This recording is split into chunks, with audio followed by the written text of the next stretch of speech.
नमस्कार, आप देख रहे हैं प्रकाशवाणी और मैं प्रकाश चंद्रा।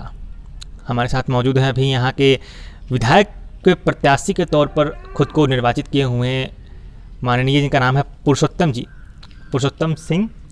कुमार सिंह उर्फ राजा बाबू। ये स्टेशन इसीलिए चुना मैंने क्योंकि इनका जो प्रोफाइल पिक्चर मैंने फेसबुक पे देखा था वो यहीं का था, तो इसलिए मैंने वो जगह भी वही चुनी है। और बाकी प्रत्याशी के दौर में बहुत सारे लोग हैं, बहुत सारे नाम आए हैं। इनके आने की वजह क्या है, क्या समस्याएं हैं, क्या दिक्कतें थी जिनकी वजह से इनको ये डिसीजन लेना पड़ा, इस पर हम बात करेंगे इनसे।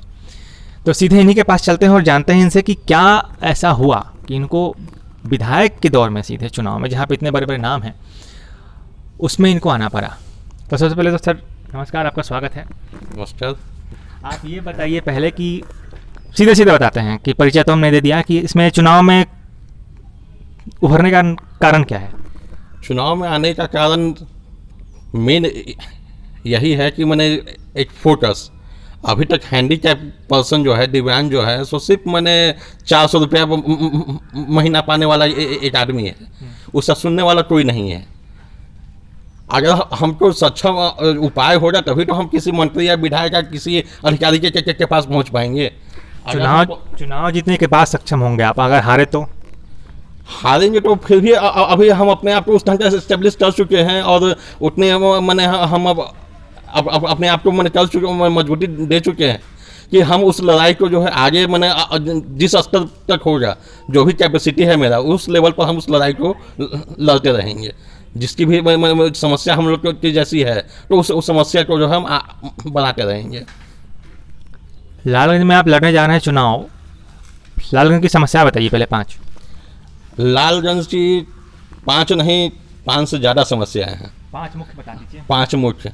पहले तो सड़क से ही आइए, जो मूलभूत सुविधा में आता है। सड़क की स्थिति जो है सो कमीशन खोरी की भेंट चढ़ जाती है। आज बना नहीं, अगला बरसात वो देखेगा कि नहीं, तत्काल में उसका नमूना तिनपुलवा चौक देख सकते हैं। उसके बाद आइए स्वास्थ्य पे। लालगंज में अस्पताल के नाम पर रेफरल अस्पताल जो है ऑक्सीजन पे चल रहा है।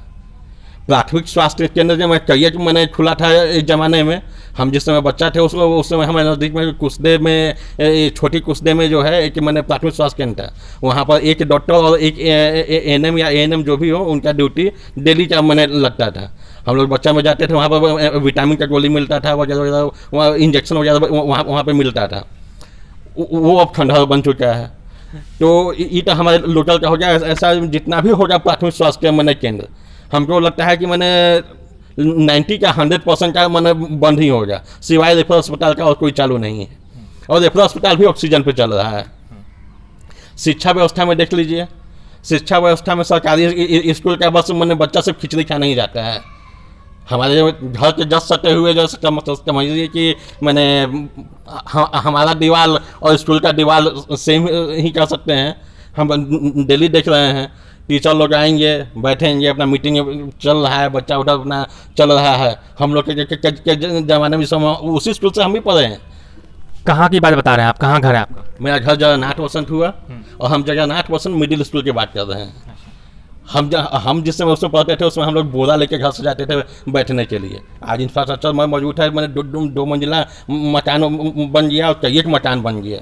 बेंच देख सब चीज़ है, लेकिन पढ़ने वाला बच्चा नहीं है।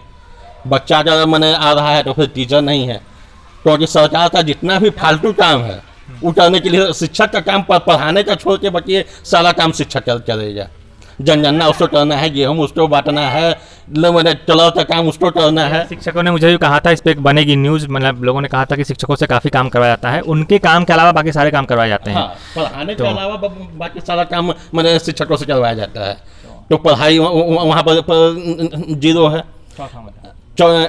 चौथा मुद्दा में जो है, अब आ जाइए लालगंज में फायर ब्रिगेड का सबसे ज़्यादा ज़रूरत है। फायर ब्रिगेड जो है मैंने गर्मी के समय में अगलगी का घटना जो है यहाँ पर रिकॉर्ड होता है। फसल है, बिजली है, स्पार्क होता है, चाहे किसी भी कारण से हो। गांधी चौक पे आग भी लगा था। हाँ, मैं गांधी चौक पे भी लगा था। यहाँ पे तिनपुलवा पे केनरा बैंक के सामने सतुआ वाला फेमस है, उसके बगल में एक दुकान में रात में लग गया था। गांधी चौक पे लगा था तो उस वहाँ पर गांधी चौक का हालत जो है वो जो है मैंने जाम उसका जो है गांधी चौक नहीं उसको जाम चौक कहिए तो मैंने कोई गलत नहीं है, क्योंकि वहाँ पर जो है सो मैंने जाम न मिले, ये आपको खुशकिस्मती है, न तो वो जाम के लिए ही फेमस है। तो वहाँ पर जो है लालगंज में फायर ब्रिगेड का गाड़ी जब तक एक छोटी गाड़ी है थाना में टाटा 207, उसका कैपेसिटी कितना है? ज़्यादा से ज़्यादा एक छोटा सा झोपड़ी का मैंने जो आग हो जाए उसको बुझा सकता है, वो भी अगर लहलहा गया तो उसको भी नहीं संभाल सकता है। अब हाजीपुर टोनहारा घाट से जब दमकल के यहाँ से फ़ोन जाएगा, दमकल की गाड़ी वहाँ से आएगी, तब तक हमारे घर तो घंटे बस आते रहता है, तब तक हमारा घर मेन रोड पे है, ऐसे 74 पे हम रहते हैं। जब हमारे दरवाजे पर तो मैंने पटेरी परिसर के हमारे जानकार लोग हैं, हालांकि वो विधानसभा दूसरा हो जाता है, लेकिन जो घटना घट रहा है मैंने बगल में भी आके आग लगता है, तो जब तक मैंने होता है कि आग लग रही, और जब यहाँ आग भुटा जाता है, थाना में भी आकर अपना चला जाता है, तब देखते हैं कि दमकल जो है टन टन टन टन घंटे बजाते हुए जा रहा है। कितना फायर ब्रिगेड यहाँ पे स्टेशन है? एक तो लालगंज थाना हो गया, उसके अलावा फायर स्टेशन तो लालगंज में है ही नहीं, फायर स्टेशन लालगंज में है ही नहीं।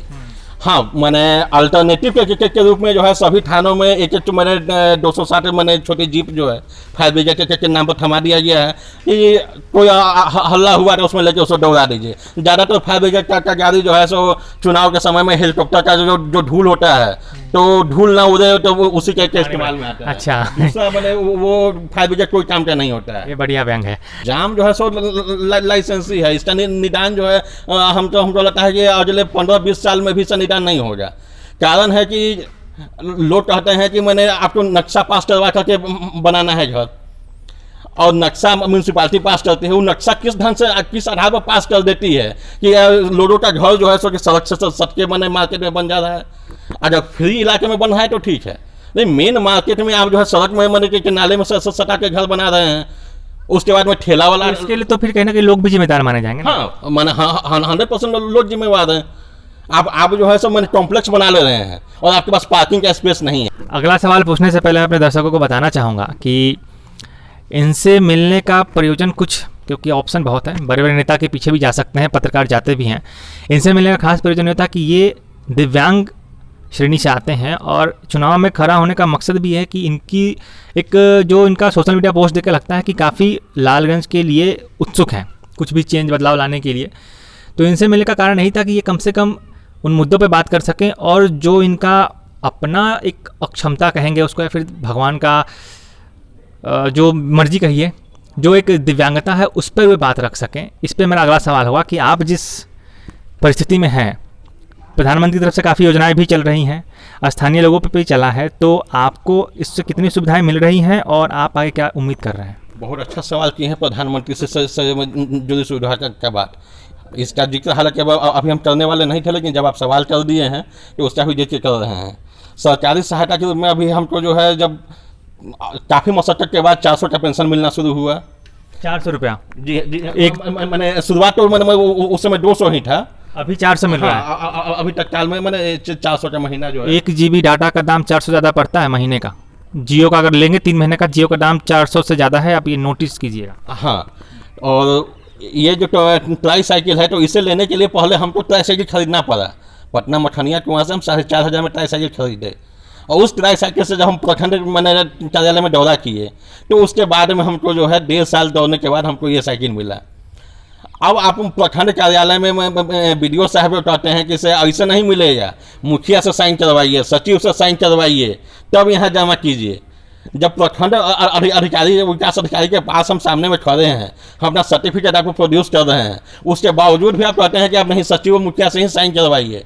अब बताइए, सचिव कहीं और रहेगा, मुखिया कहीं और रहेगा, आप जाइएगा तो मुखिया मिलेगा नहीं, अकेले कहाँ जाइएगा। तो इसके लिए मेन इस नियम में सुधार होना चाहिए कि जो आदमी हैंडीकैप है और वरिष्ठ अधिकारी के पास जब पहुंच जा रहा है, तो उसको वहाँ पर मुखिया सचिव का जो है कॉलम वहाँ से हटना चाहिए। जैसे कि अभी एलपीसी में कर्मचारी और सीआई को हटा दिया गया है, तो उसी तरह जो है यहाँ मुखिया सचिव का भूमिका को जो है रहना चाहिए। ठीक है, वो भी भेज सकते हैं, लेकिन अगर वो नहीं भेज रहे हैं, तो हम खुद अगर वरीय पदाधिकारी के पास जा रहे हैं, तो उनको जो है वहाँ ये होना चाहिए कि ये दोनों का पावर ग्राउंड करके उनको वहाँ से फाइल प्रोसीड करना चाहिए। ये सिस्टम में इतने सुधार के जो आपके आइडिया आते हैं, कहाँ से, मतलब कुछ पढ़े हैं इसके बारे में कि ये भटकते आए हैं? पढ़े नहीं हैं, पढ़ाई हमारी एक्चुअल पढ़ाई हमारी 8वीं तक। जैसे आप जो ये बता रहे हैं कि ये होना चाहिए था, ये नहीं होना चाहिए था, ये जो आपका एक अनुभव है, कहाँ से आया है? ये जो हम अपने लिए जो हम संघर्ष किए, अपने हक के लिए जब हम लड़ना शुरू किए, तो उस लड़ाई में जो जो कठिनाई हमको आई, हमको पेंशन लेने के लिए हम मैंने जब ब्लॉक में वीडियो साहब के मुखिया से साइन करवा के लाओ, हम वहाँ से ब्लॉक से आए, मुखिया के यहाँ 3 दिन गए, उसके बाद मुखिया मैंने से साइन हुआ, साइन कर दिया, मुखिया मुहर नहीं मारा, गए वहाँ वीडियो चढ़ा। कौन था मुखिया? उस समय हमारे ग्रामीण ही थे, मैंने पप्पू सिन्हा है, उनके पत्नी बेबी देवी उस समय मुखिया थी। में गए हुए हैं। सबकी हालत होगी जितने भी आपके तरह होंगे। हाँ, कितने होंगे लगभग, अनुमान नंबर बताइए। लालगंज में नहीं भी होगा तो इस तरह का जो है सब 500 केस होगा। तो 500 की भी हालत यही होगी लगभग हाँ। मतलब किसी को साइकिल मिला होगा, किसी को नहीं मिला, हालत तो यही होगी किसी काम के लिए। हाँ, काम के लिए है। हाँ, उसके लिए जो है आप मैंने प्रतिनिधि लोग को प्रसाद चढ़ाइए, चढ़ाना उसको मैंने बोला जाता है कमीशन। हाँ, कि आप उनको जो है मैंने 500 रुपया दीजिए, 1000 रुपया दीजिए, आपका 40 का भी एज हो जाए, आपको वृद्धावस्था पेंशन मिलेगा, उनको आप 1000 रुपया दीजिए। हमारे पास भी ऑफर आया, जैसे तो तुम अपने मम्मी पापा का नाम करवा लो। हम कहें कि हमारे मम्मी पापा का एज अभी एक्चुअल में 48 चल रहा है, सरकारी नियम हम जान रहे हैं 60 के बाद ही मिलता है। तो उनका आया कि कंप्यूटर पर मैंने सुधार हो जाते था कि आधार कार्ड में उम्र बदल दी है, हो जाते। हम कहें कि यही काम करना था। आपको प्रतिनिधि बोल रहे हैं सरकारी फर्जीवाड़े के लिए? हाँ, सर मैंने प्रतिनिधि पर बोले, तत्कालीन जो मैंने वार्ड था, चाहे मैंने वहाँ पर जो एजेंट नियुक्त हैं, वो लोग बोले कि बहुत का हुआ है, हम जान रहे हैं, देख रहे हैं, लेकिन वही है कि सरकारी लाभ जिसको मिल रहा है, जब सरकार दे रहा है तो देने दो, हमको गलत नहीं करना है। अच्छा, आप सीधे फिर चुनाव पे आते हैं वापस। आपको कितनी उम्मीद है कि लोग आपको कितना समर्थन करेंगे? अभी तक आपका जो अनुमान है, हाँ, कितना वोट बैंक आपको लग रहा है? वोट बैंक अभी हमारा तो मैंने कोई खास है नहीं। जो लोग हमसे परिचित हैं, जो लोग मैंने हमारे स्वभाव को जान रहे हैं, जो लोग हमारे सोच को समझ रहे हैं, तो उनका समर्थन है। आप नामांकन कर रहे हैं कि नहीं कर रहे हैं, ये बताइए पहले। नामांकन हम कर रहे हैं। हम आज से 3 साल पहले से अपने फेसबुक पर जो है हम अपने आप को प्रत्याशी बोलते हैं। हम तो उसके लिए कुछ राशि लगती है नामांकन के लिए, अगर वो जब्त हो गई तो? जब्त हो गए तो जब लड़ाई में जब जाते हैं तो फिर मैंने जीत हार तो वहाँ पर लगा ही हुआ है। हाँ, अलग चीज़ है, जमानत जब्त होना दूसरी चीज़। हाँ, जमानत जब्त होना दूसरी बात है। 10,000 रुपया मैंने जहाँ तक हमें जानकारी है, मैंने विधानसभा चुनाव में 10,000 रुपया सिक्योरिटी डिपॉजिट है। हाँ, तो हम जो अपने घर पर जो हम मेहनत कर रहे हैं, लगभग 5,000 का महीना हम कमा रहे हैं। और इस साल के शुरुआत में ही हम अपने भाई से बोल दिए थे कि बाबू तुम्हारा सैलरी सब मेंटेनेंस चलेगा, हम जो अब मैंने कर रहे हैं इस पैसा तो जो है सो समझ लो कि मैंने ये पैसा हम डुबाने जा रहे हैं। ये हम अपने लड़ाई में जो है, अपने हक की लड़ाई में ये जो हम इस साल भर कमाएंगे, इस साल भर का आमदनी हम अपना जो है मैंने समझ लो कि मैंने डुबाएंगे। पिछले 5 साल में या फिर उसके पहले 5 साल में लालगंज में विकास आपको दिख रहा है कि नहीं दिख रहा है? विकास पहले अब क्या था नहीं था तो हमको नहीं पता, लेकिन जब से हम होश संभाले, 10 साल हो गए संभाले हुए? नहीं, 10 साल से ज़्यादा हो गया। मैंने हमको जो चुनाव याद है तो हमको मुन्ना शुक्ला मैंने जैसे सीधे सवाल पूछ लेता हूँ। मुन्ना शुक्ला कार्यकाल भी आपने देखा है, राजकुमार का भी कार्यकाल आपने देखा है।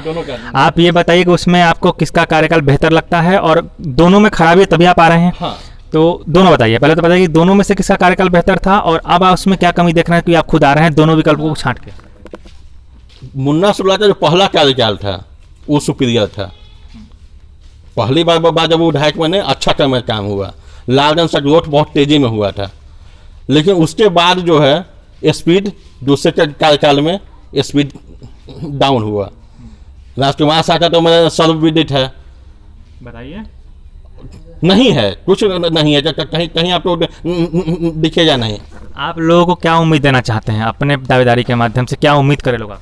हम अपने दावेदारी से एक ही बात कहेंगे कि यहाँ पर जो फंड आएगा तो वो 100% यूटिलाइज होगा।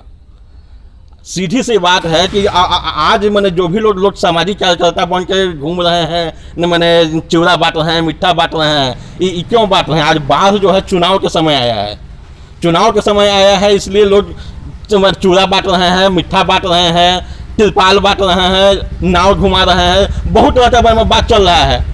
आपदा पिछले साल भी आया था, चमकी बुखार, कितने प्रतिनिधि पहुंचे थे मैंने उस चमकी बुखार में, चाहे पूर्व हो चाहे वर्तमान हो, सब लोगों के लिए है। अक्सर हल्ला होता है कि मैंने करोड़ों में टिकट बिक रहा है, बिकता भी होगा अफवाह भी हो जाए, क्योंकि प्रमाण नहीं है इसलिए हम उसको बहुत ज्यादा हम नहीं बोलेंगे। वो राजनीतिक पर्दे के पीछे ही हाँ, कहानियां पर्दे हैं। के पीछे- एक आखिरी सवाल आपसे, अब खत्म करेंगे, वाइंड अप करेंगे, काफ़ी लंबा चल रहा है और उम्मीद करते हैं लोग जुड़ रहे होंगे, समझ रहे होंगे। मैं फिर से रिपीट कर दूं, इनसे इंटरव्यू लेने का एक ही कारण था मुख्य कि दावेदारी छोड़ देते हैं, प्रत्याशी के बल पर आएंगे, नामांकन करेंगे।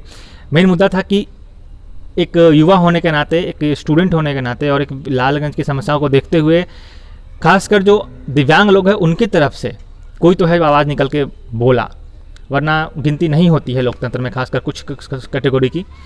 तो इसलिए भी बात करने का कारण था और कुछ खास वजह नहीं थी।